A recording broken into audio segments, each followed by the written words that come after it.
Karena maaf, anak-anak kita biasanya kalau kita tanya, ayo adik-adik, siapa yang mau jadi tentara? Saya.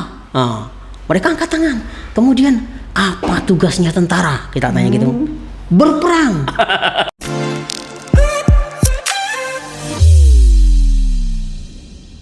Kali ini podcast Kisah Nusantara menghadirkan narasumber yang sangat spesial.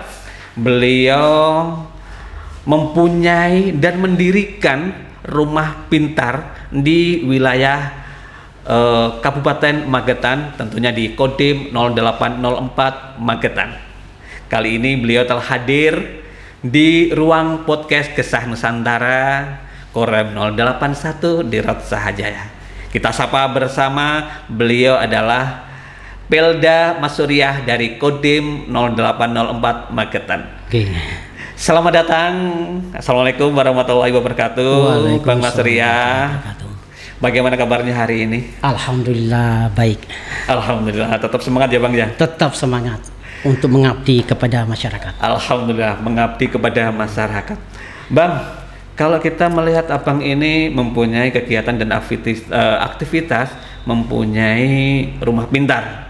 Sebelum kita panjang lebar akan menanyakan tentang bagaimana sih rumah pintar tersebut, terlebih dahulu Abang ini sebetulnya asli mana sih Bang? Saya asli Sulawesi Selatan. Sulawesi Selatan. Tepatnya saya dari Desa Tanitiriatang, Kecamatan Tanitiriatang, yaitu Kabupaten Bone, Sulawesi Selatan.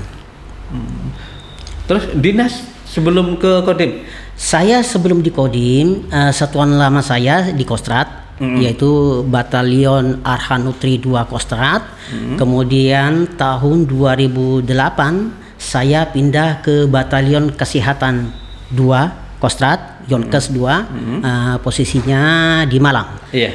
Kemudian disitulah kami belajar tentang rumah pintar. Karena kebetulan di satuan tersebut Ibu Ani Yudhoyono pada saat mendirikan dibentuknya satuan Batalion Kesehatan 2 Kostrad tersebut juga dihibahkan sebuah rumah pintar. Nah, rumah pintar ini adalah satuan pendidikan formal di mana memberikan pendidikan untuk karakter, wawasan kebangsaan, cinta lingkungan, outbound. Untuk pendidikan saya untuk SD di Sulawesi Selatan, tepatnya di Kabupaten Bone. Kemudian SMP juga demikian, SMP 3 Kabupaten Bone. Kemudian SMA 2 Kabupaten Bone. Setelah lulus SMA, kami mencoba mengabdikan diri untuk mendaftar sebagai seorang prajurit TNI dan alhamdulillah kami diterima. Kemudian dinas pertama kami adalah di Batalion Arhanutri 2 Kostrad. Ya, di PC 2 Kostrad Malang. Dalam kurun waktu Abang mungkin waktu di jajaran Kostrad kemarin bergelut dengan rumah pintar ya Bang. Dan saat ini Abang sudah pindah di teritorial khususnya di jajaran Korem 081 di Rot Sahajaya di Kodim Magetan. Siap, betul. Dan saat ini Abang mendirikan rumah pintar yang melatar belakangi Abang di teritorial ini mendirikan rumah pintar apa sih Bang? Baik, jadi awalnya adalah atas keprihatinan kami sebagai prajurit TNI Angkatan Darat yang terkecil di wilayah. Jabatan kami waktu itu adalah Babinsa. Sangat prihatin dengan melihat kondisi daripada karakter anak-anak kita yang mengalami perubahan drastis akibat pasca pandemi COVID-19. Dengan demikian, maka saya yang punya sedikit pengalaman, alhamdulillah 7 tahun jadi kepala rumah pintar di Malang, berkomunikasi dengan guru-guru sekolah, kemudian kepala sekolah, kemudian pengawas sekolah, kelurahan, tokoh pemuda, tokoh masyarakat, dan Forkopimda untuk bagaimana supaya kita membuat suatu wahana edukasi untuk pendidikan karakter anak-anak kita. Karena pasca COVID-19 ini karakter anak-anak kita sangat menurun drastis. Dan alhamdulillah tanggapan mereka sangat baik, disambut dengan antusias, didukung, sehingga pada waktu ada lomba mewarnai yang kebetulan dihadiri oleh Ibu Bupati waktu itu, Ibu Prawoto, sebagai Ibu Bupati kan sebagai Ibu PAUD sekebupaten. Alhamdulillah waktu itu di sela-sela acara kami diberikan kesempatan oleh Porkopimda untuk menyampaikan tentang program Rumah Pintar. Dan alhamdulillah kami menyampaikan tentang program di Rumah Pintar, dan setelah turun dari podium kami langsung disalami oleh Ibu Bupati dan beliau mengatakan kami mendukung kegiatan Bapak. Dan 1 minggu kemudian alhamdulillah kami dihibahkan tanah untuk mendirikan sebuah rumah pintar di Magetan, tepatnya di Kelurahan Panean, Kecamatan Panean, Kabupaten Magetan. Itu awal mula Abang mendirikan rumah pintar ya. Dengan mungkin sedikit banyak aplikasi apa yang didapatkan, ilmu-ilmu yang didapatkan waktu Abang betul. Di setan lama itu. Kami ilmu-ilmu yang kami dapatkan dari rumah pintar yang lama, di satuan yang lama, itu tentunya kami aplikasikan di rumah pintar yang kami buat di Kelurahan Panean. Di samping itu kami juga rutin waktu di Malang itu untuk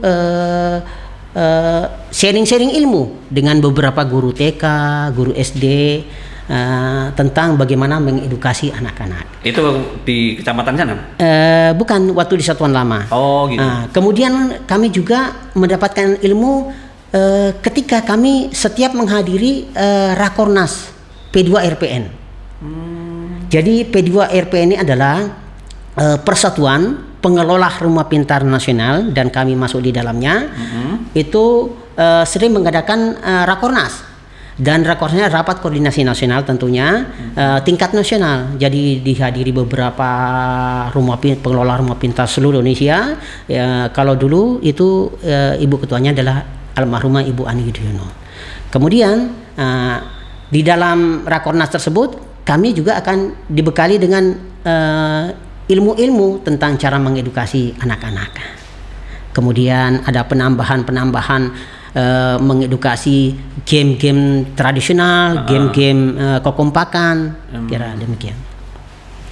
Selama dalam kurun waktu Abang mengelola rumah pintar di wilayah Magetan, ini udah berapa lama? Saya di rumah pintar yang ada di Magetan itu pasca Covid tahun 2022 kami dirikan rumah pintarnya sampai sekarang. Alhamdulillah. Dan materi-materi yang diberikan ke murid-muridnya? Materi yang kami berikan ke murid-murid, materi yang mereka dapatkan yang pertama tentunya setelah mereka masuk berkunjung ke rumah pintar, kami pembukaan, kemudian pengenalan rumah pintar beserta pengenalan tutor-tutornya.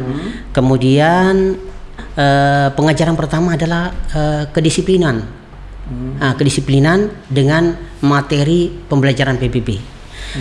Pembelajaran PBB ini tentunya sesuai dengan tingkatan sekolah mereka. Jadi TK, kemudian SD, SMP, SMA berbeda. Jadi sesuai dengan tingkatan umum. Itu untuk materi PBB. Kemudian yang kedua wawasan kebangsaan. Kemudian yang ketiga adalah yel-yel. Ini penting sekali. Yel-yel ini adalah penyemangat untuk mereka, juga sebagai kekompakan. Kemudian yel-yel, setelah kita berikan yel-yel, kita juga akan memberikan materi pengenalan profesi TNI dan beserta tugasnya. Karena maaf, anak-anak kita biasanya kalau kita tanya, ayo adik-adik, siapa yang mau jadi tentara? Saya. Mereka angkat tangan. Kemudian apa tugasnya tentara? Kita tanya gitu. berperang. Ya, seperti itu. Berarti mindsetnya bisa berperang. Kan? Ayo, sekarang Pak tentara tanya, kalau tidak ada perang, tugasnya tentara apa? Ayo. Mereka macam-macam jawabnya.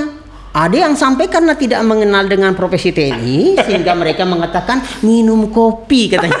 Sampai segitunya ya? Iya, karena tidak begitu paham tentang tugas TNI. Taunya mereka hanya berperang. Kita tanyakan, kalau tidak ada perang tugasnya tentara apa?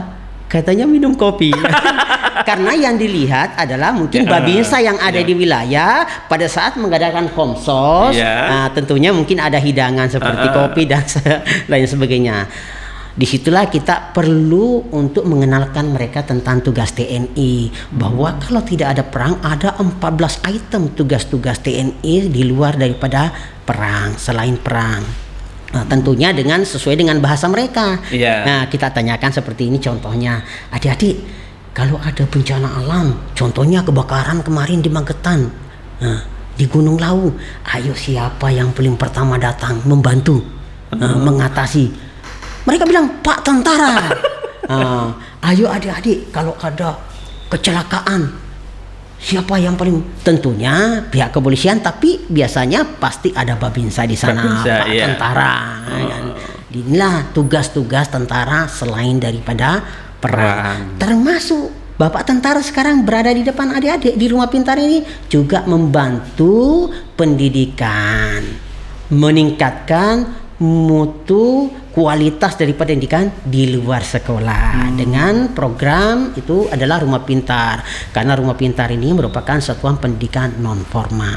Itu beberapa yang kita berikan kepada anak-anak. Juga kita ajarkan kepada anak-anak kita tentang di samping tentang profesi tentara juga ada literasi di taman baca.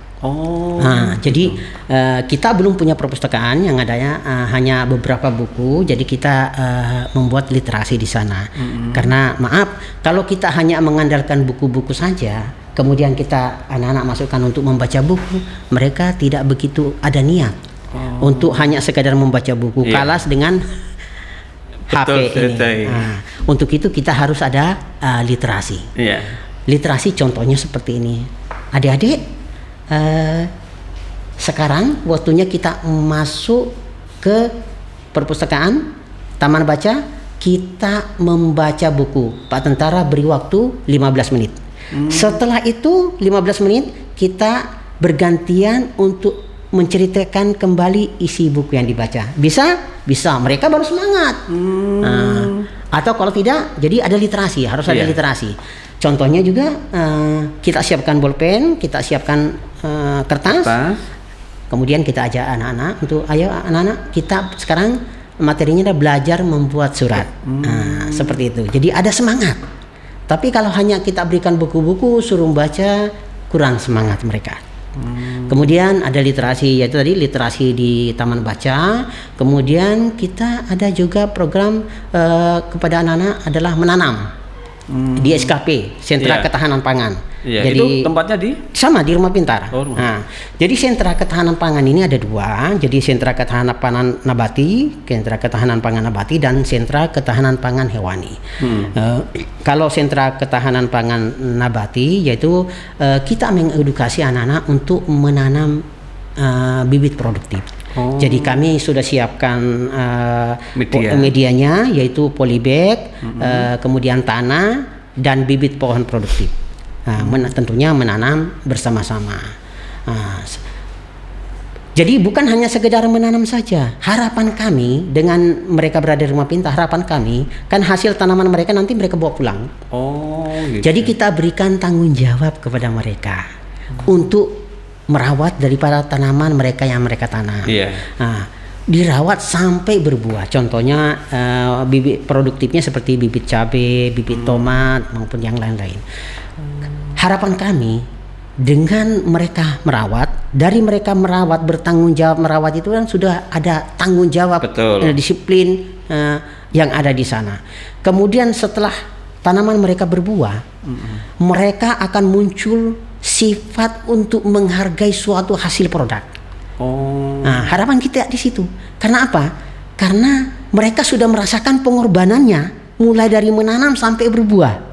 Nah, dengan mulai menanam sampai berbuah ini akan muncul rasa cinta, menghargai hasil produk, sehingga nanti mereka kalau makan otomatis tidak membuang makanan itu sisa, gampang sekali membuang makanan. Karena apa? Mereka sudah tahu nilai pengorbanan dari satu produk makanan. Harapan kami di situ. Jadi ada menanam.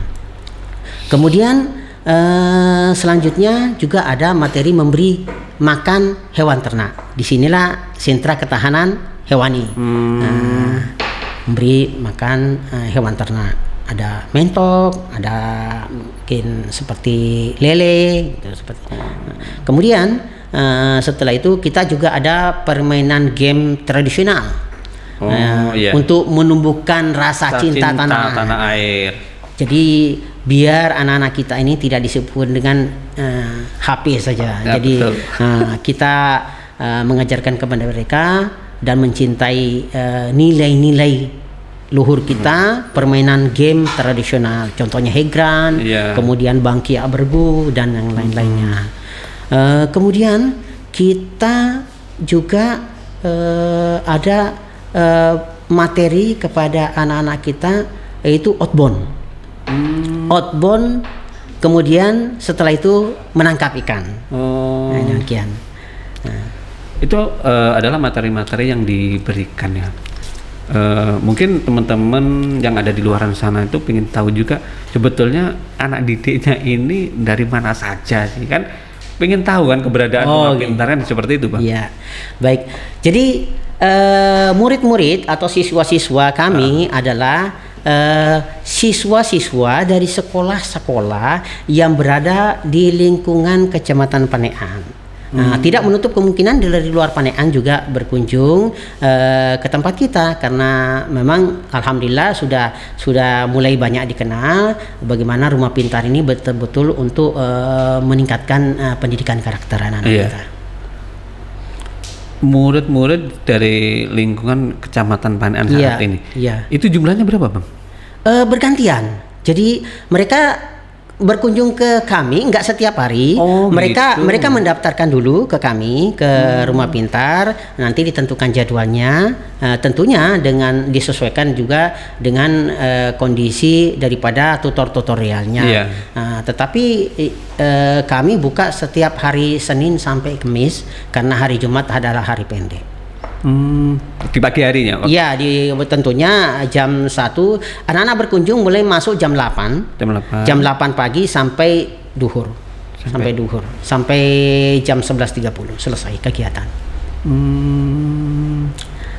Mungkin teman-teman sahabat Korem dimanapun berada, kita melihat cerita materi-materi yang disampaikan di rumah pintar itu sangat luar biasa. Mungkin sedikit banyak tidak diberikan di pendidikan umum ya Pak, Bang ya? Iya betul. Cenderung diberikan di rumah pintar. Ini silakan teman-teman nanti bisa melihat dan belajar di rumah pintar, tentunya di wilayah Magetan. Bang, kalau kita melihat mendengarkan cerita Abang tadi itu begitu banyaknya materi yang diberikan, itu di sana tutornya berapa orang, Bang? Kalau tutornya itu kita gabungan ya, ada yang dari desa, kemudian ada banyak dari Koramil, babinsanya kita manfaatkan babinsanya, kemudian juga ada tokoh pemuda. Kebetulan kita ada pemuda yang sangat cerdas, kemarin lulusan Brawijaya, alhamdulillah. Support juga ya? Mensupport, betul. Sangat luar biasa. Alhamdulillah. Dengan berkembangnya rumah pintar yang Abang kelola yang di wilayah Panean, support dari komandan sendiri khususnya dari Kodim 0804 sejauh mana, Bang? Alhamdulillah, beliau sangat mensupport kegiatan kami, karena memang rumah pintar ini bagian daripada pembinaan kepada masyarakat. Jadi beliau sangat mensupport kepada kegiatan-kegiatan kami yang ada di wilayah, terutama membantu di bidang pendidikan luar sekolah. Sangat luar biasa. Ya, luar dan biasa. Mungkin bisa dikembangkan juga kan ke wilayah-wilayah lain kan? Iya betul Pak, betul. Jadi maaf, untuk pendidikan karakter adalah suatu pendidikan yang sangat dibutuhkan anak-anak kita sekarang. Iya. Karena apa? Karena dengan karakter mereka ini baik, anak-anak kita ini adalah calon-calon pemimpin ke depan. Betul sekali. Mereka mungkin di tingkat nasional maupun di wilayah. Kalau mempunyai karakter yang bagus, mempunyai jiwa nasionalis, cinta tanah air yang tinggi, wawasan kebangsaan yang bagus, tentunya jika mereka menjadi pejabat nanti di kemudian hari, otomatis mereka mengambil kebijakan-kebijakan adalah kebijakan yang menguntungkan untuk kepentingan bangsa dan negaranya. Otomatis kepentingan negara lebih utama daripada kepentingan pribadi. Semua yakin bahwa semua kita ini ada kepentingannya sendiri-sendiri. Tetapi jika mempunyai karakter yang baik, jiwa nasionalis yang tinggi, mereka akan mengutamakan kepentingan bangsa dan negaranya di atas kepentingan pribadi. Luar biasa. Untuk itu, pendidikan karakter, wawasan kebangsaan, cinta tanah air adalah pendidikan yang utama. Kemudian, pendidikan tersebut, terutama kedisiplinan, untuk sementara ini masyarakat mempercayai TNI adalah sebuah institusi yang bisa memberikan pendidikan tersebut, terutama pendidikan kedisiplinan. Dan saya kira ini hal yang luar biasa yang kita miliki di TNI ini. Bagaimana dengan pendidikan kedisiplinan ini bisa kita ajarkan kepada anak-anak kita sehingga mereka mempunyai kedisiplinan yang luar biasa. Luar biasa. Tentunya materi dan pembelajaran ini adalah hasil dari Abang sangat-sangat telaten, ulet, yang betul-betul totalitas untuk memberikan dan memajukan rumah pintar ini, Bang. Ya, betul. Sebetulnya kita ingin panjang lebar sih, Bang. Ingin kita ngobrol sebetulnya rumah pintar itu seperti apa itu. Namun mungkin kita sesi selanjutnya kita akan menghadirkan Abang kembali. Namun sebelum kita tutup, Bang, harapan Abang di rumah pintar ini sendiri apa sih? Oh, harapan kami yang pertama adalah bagaimana rumah pintar ini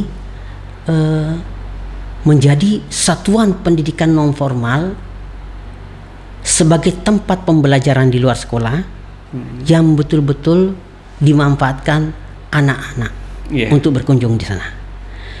Dengan harapan bahwa rasa nasionalisme, cinta tanah air itu bisa meningkat sejak usia dini.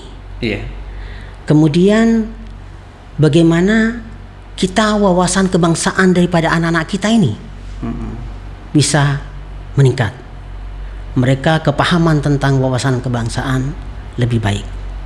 Kemudian harapan kami selanjutnya adalah dengan adanya rumah pintar ini bagaimana minat baca anak-anak kita juga meningkat. Tentunya dengan literasi yang ada di dalam perpustakaan maupun taman baca. Kemudian harapan kami selanjutnya adalah bagaimana anak-anak ini mempunyai kreativitas yang berkembang dengan berkunjungnya ke rumah pintar. Kemudian selanjutnya bagaimana supaya anak-anak kita ini mempunyai jiwa solidaritas yang tinggi, kemudian kedisiplinan yang tinggi, dan cinta lingkungan bersih dan sehat. Itu adalah harapan-harapan kami. Luar biasa, semoga betul-betul rumah pintar ini sebagai wadah untuk membentuk karakter anak-anak bangsa yang notabene saat ini karakter-karakter tersebut sudah sedikit banyak terkikis karena kemajuan era globalisasi. Tentunya ini betul-betul mari kita sebagai prajurit TNI kita mendukung dan mensosialisasikan rumah pintar ini sebagai wadah pembentukan karakter. Terima kasih banyak, Bang. Semoga apa yang disampaikan Abang tadi sangat bermanfaat untuk kita semuanya dan kita sebagai prajurit untuk dapat menjadikan rumah pintar ini sebagai wadah pembentukan karakter adik-adik kita semuanya. Terima kasih banyak. Dan semoga kita bisa berjumpa di lain waktu. Insyaallah. Ada satu pesan, salam pendidikan. Indonesia belajar, Indonesia cerdas. Indonesia maju, Indonesia sejahtera. Semuanya berawal daripada pendidikan, belajar. Luar biasa teman-teman sahabat Korem dimanapun berada. Kita narasumber kali ini sangat-sangat betul-betul menginspirasi kita semuanya. Kita sebagai prajurit tidak menutup kemungkinan yang berhadapan dengan lingkungan, tetap semangat menebarkan kebaikan, dan tentunya rumah pintar ini sebagai edukasi kita untuk membentukkan karakter anak bangsa. Tetap semangat, jaga kebersamaan, tetap NKRI harga mati. Terima kasih, saya Budiono Prasetyo dari podcast Kisah Nusantara Korem 081. Mohon undur diri, billahi taufik wal hidayah. Wassalamualaikum warahmatullahi wabarakatuh.